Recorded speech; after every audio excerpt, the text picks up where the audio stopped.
Hello, everyone, and welcome to the Shaman's Cave. I'm Renee Baribeau. Hi, everyone. Welcome to the Shaman's Cave. I'm Sandra Ingerman. And today we have a show about if you're new or you're actually, we were talking about it in the last show, like seeing a ceremony with new eyes or seeing your life with new eyes. And so we thought, like, what are some new approaches or what are, basic approaches that you could take to having and adding more ceremony and ritual into your everyday life?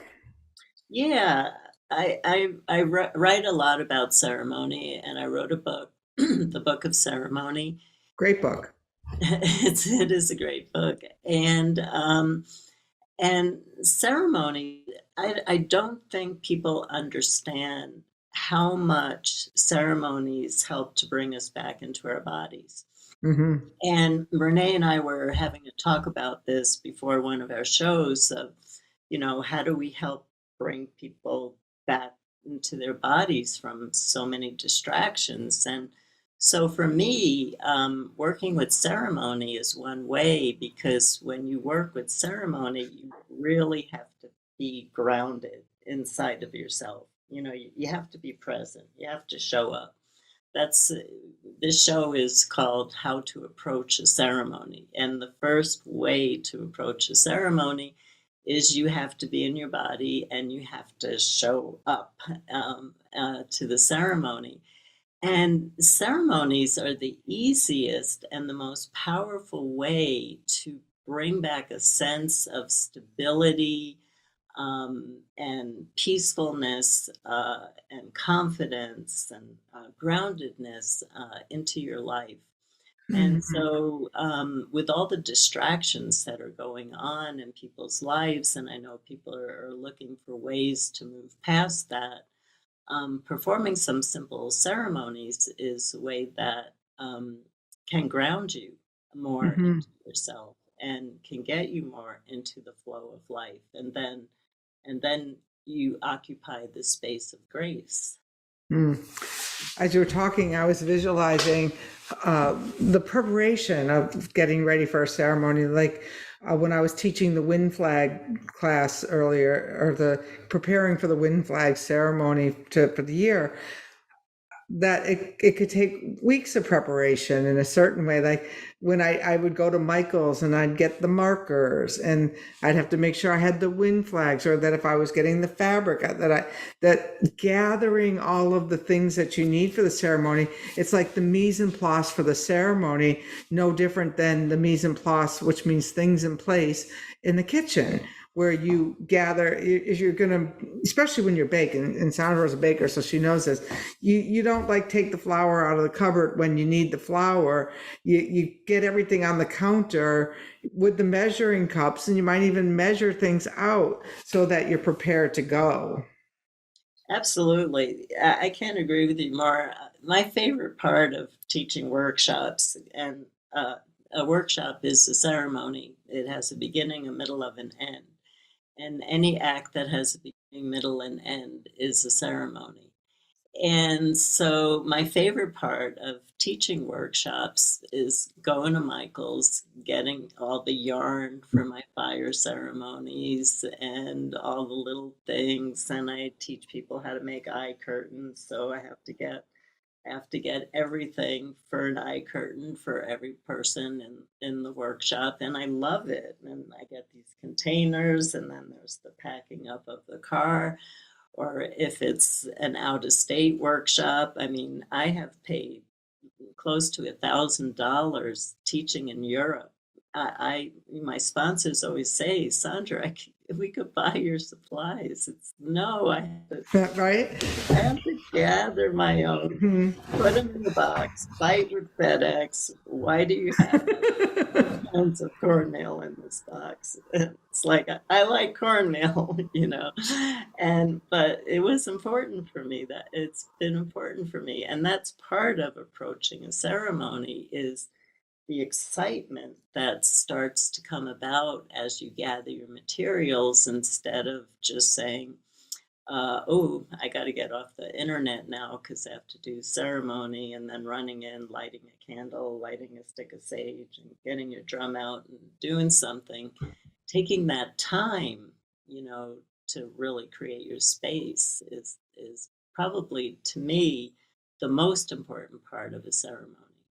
Yeah, I think I agree because it allows the spirits to know that you're getting ready for something more transformative. Now, for those, sometimes it is just as simple as lighting a candle, and just having yourself a little ceremony. I like before I was going to do a weekly wind pull, and I mentioned it that one of the windies passed away. I was at Costco and I'm there. Oh, I want to get some flowers for her. Mm. I want to bring flowers to this ceremony, and it makes all the difference in the world when I travel. Like when I did my fall retreat, it was like I had to go to 6 stores on the way from the airport to the retreat center because I know this is at Trader Joe's, this is at Michael's, this is at the dollar store because I was doing a despacho. And yeah, I could ship the despacho, which is a giveaway back from Peru, but that's their ceremony. When I gather the stuff that I can find in New England, then it becomes a New England ceremony. Or if I'm on the West Coast, to add those dimensions of the cedars that are out in my yard and the flowers that are growing in my area makes it more regional and more relevant. Absolutely. And that goes into a topic that's really important when we talk about approaching ceremony. And Renee just brought this up because she was saying, I gather the materials that is appropriate for the land that I'm performing the ceremony on. And what I found in all my years of teaching is that the most important part of performing a ceremony and approaching a ceremony is connecting to the spirits of the land.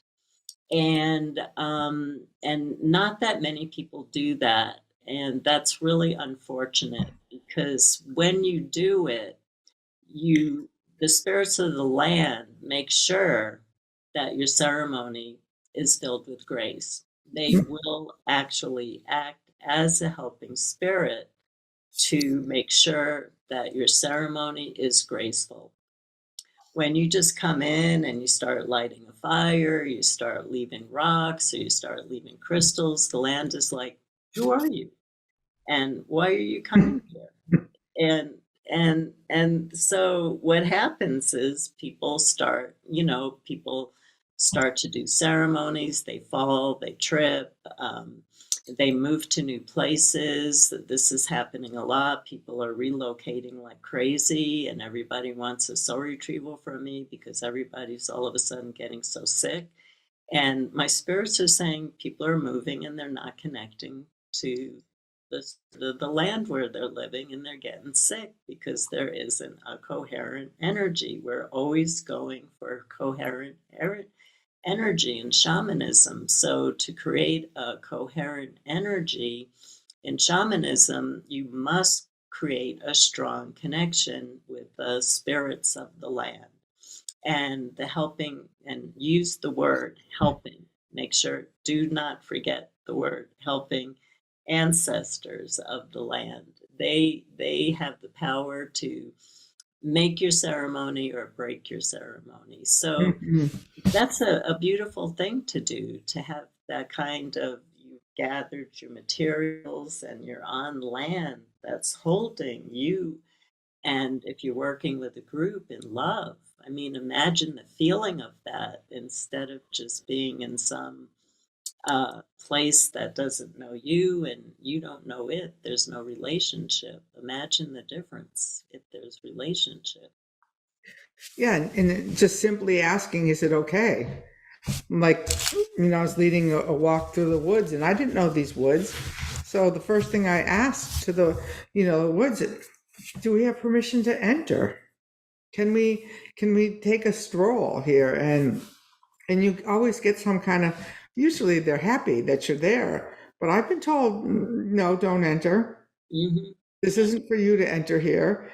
And you have to respect that. And it's not, if you're told no, even if you don't know, it reminds me of the time I was doing a fire walk And the person was talking about that the first thing you do before you walk over the coals is you ask, is it okay for me to walk on these coals? And it's about learning to hear those answers, because she said the only time she knew somebody who burnt their feet was somebody who then admitted that when they asked, do I walk, is it okay for me to walk over the coals? The fire said no. And they were going to be headstrong, and they walked anyway, and they burnt the bottom of their feet, and they got their lesson that they didn't listen. And, there's been times where you just know, I can't proceed here. Right. Absolutely. Yeah. No, that's a really good point. Yeah. And also, like, when I live on an island, that my neighbor always says that this island takes care of the people it wants here. Mm-hmm. And so, like, when I was building, the next step just always showed up. There's people who have come here and they had to run back to Santa Fe. The island they didn't have that mutual respect for the island. And they're like, oh, this island, I don't like it here. And the island, gave them gave them that. And, then they went somewhere else where they were more well received. And that's the way of the reciprocity of a landscape, especially like on an island where there's only so much energy, that if you're not feeding into that right source energy, life can become really hard. Right. Yeah. Yeah. Santa Fe's the same way. It's known here that Santa Fe the first year of living in Santa Fe, it's known to be really hard, but it's a test to see if you're going to make it. But there's no question if Santa Fe wants you out. Chaos. You get bit by a bug and you're in urgent care and you're told you're going to die in 3 days. That's Santa Fe saying, go. Oh, it happens all. It happened to me in Taos. It was my first apparition in my living room. Like, everything was falling apart. In my living room shows up this apparition blowing the smoke west. It was like in a conch shell, like blowing it west. It was like, you're out of here, babes. And I was out of there in a few weeks. And, because I made jokes about people who moved to California, but Taos was not welcome. Yeah, no, it happens all the time in Santa Fe. It's a really known fact. It's almost like you feel like Santa Fe is escorting you out. I got thrown out of Santa Fe for a year.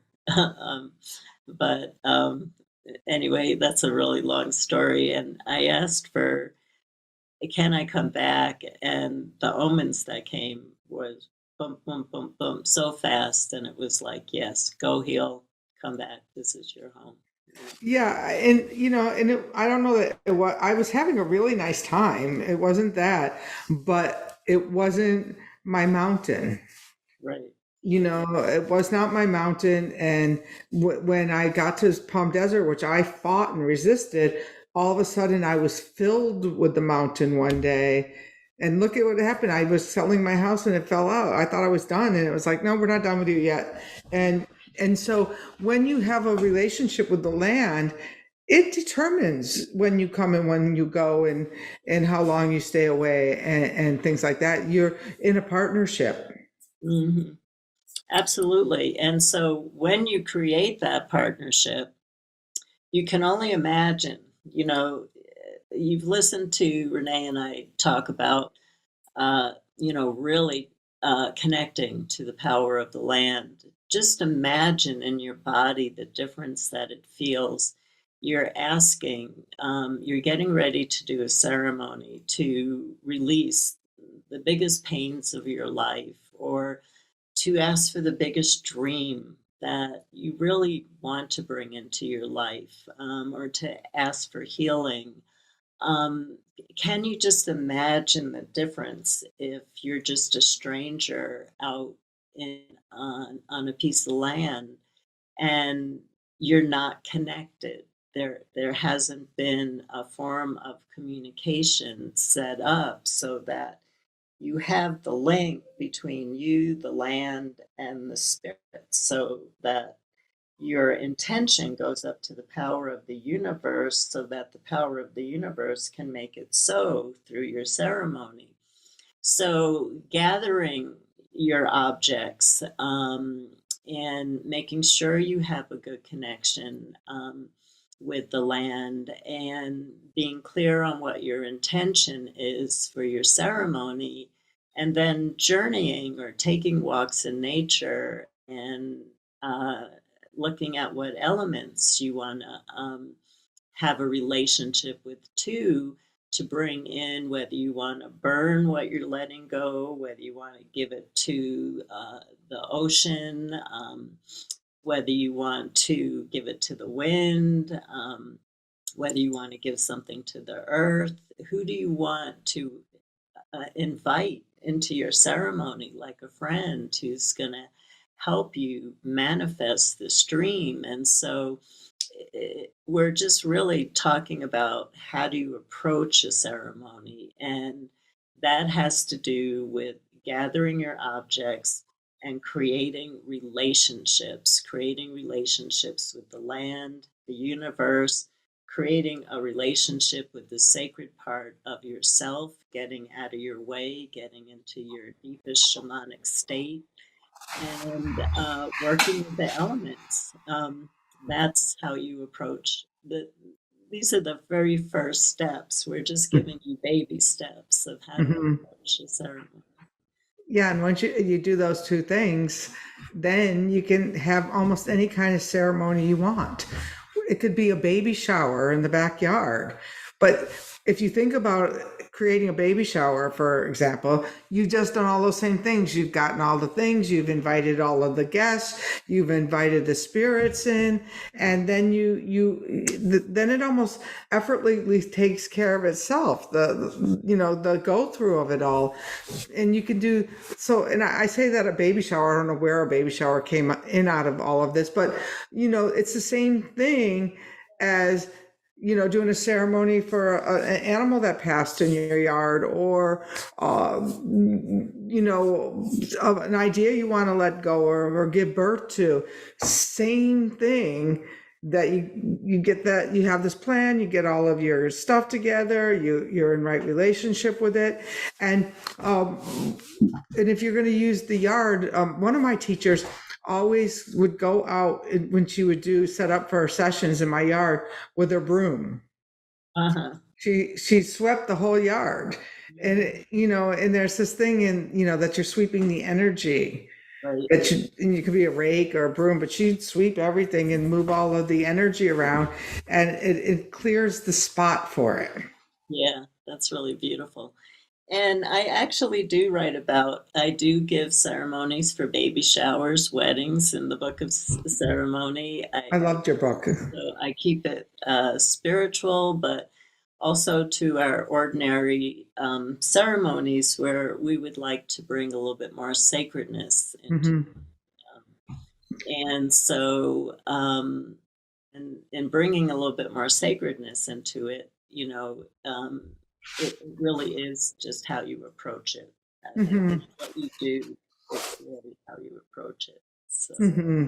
It gives it, like, I have family weddings this year, and there's like a sacredness to the gathering, and think about it, like a bride now takes a year or two to plan. It's just like the same, it's the same thing. So no matter where you are and what you're listening, you're having company over for Friday night. You can make a little ceremony out of it that brings in that other element of sacred that we really need right now in these times, because there's so much that's wobbling, that where you can create those lines of stability will make your life a whole lot easier. yeah, again, I think that really what we're experiencing right now is people are just getting very distracted. Hmm. So when we feel distracted, we feel dissociated, we feel out of the flow. And ceremonies provide that, they provide the container to Hmm. put you back into the flow. Right. Yeah, even in my writing, I'm doing this weekly writing program with somebody, and every week I love this. She invites in the muse. Hmm. You know what? Say hello to your muse. It's just like like it creates a writing container, and it's just like no matter how tired I am or whatever. Oh, I've invited in the muse, and now I'm going to write with that muse, and it takes the pressure off of ourselves to have to be responsible for the whole thing. Exactly. Yeah. Exactly. I think that's all I have to say on this for right now. Yeah. Again, we as Renee and I have been talking about the evolution of our show, we realize how many people we're hearing from who are just starting to approach shamanism. And so you really can't teach a course on shamanism over YouTube, but we can plant some seeds for you about how you can start your practice, how you can start your ceremonies. And then, if you're called to read one of our books or if you're called to take a course to go deeper, but we feel that we, at least in our hearts, we would like to start giving simple roadmaps Hmm. how to start and continue your practice to bring more grace into your life and into everybody's lives on the planet right now. That sounds so soothing. I think I'll go take a nap with my spirit guide. That's a ceremony too.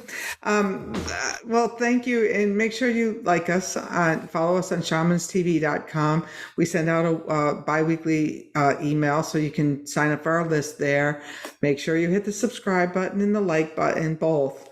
Like and subscribe. And when you leave comments, I love to read the comments on YouTube. I answer the comments on YouTube. And a lot of times, if you make a really poignant piece, I've noticed that Sandra likes to respond when people reveal something about themselves in the Facebook group. And then she will respond back. If you just post up a meme, probably not. But if you tell us about your experience, about your ceremonies, we love to engage with you. Yeah, we're a circle and we're a community, and we'd love to get to know you more, but Mhm. around the work that we're doing. Yeah, and the work that you're doing from your heart. So thank you for subscribing to the Shaman's Cave, and thank you for liking us, and thank you for commenting.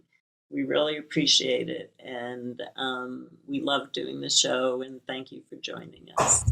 Thanks.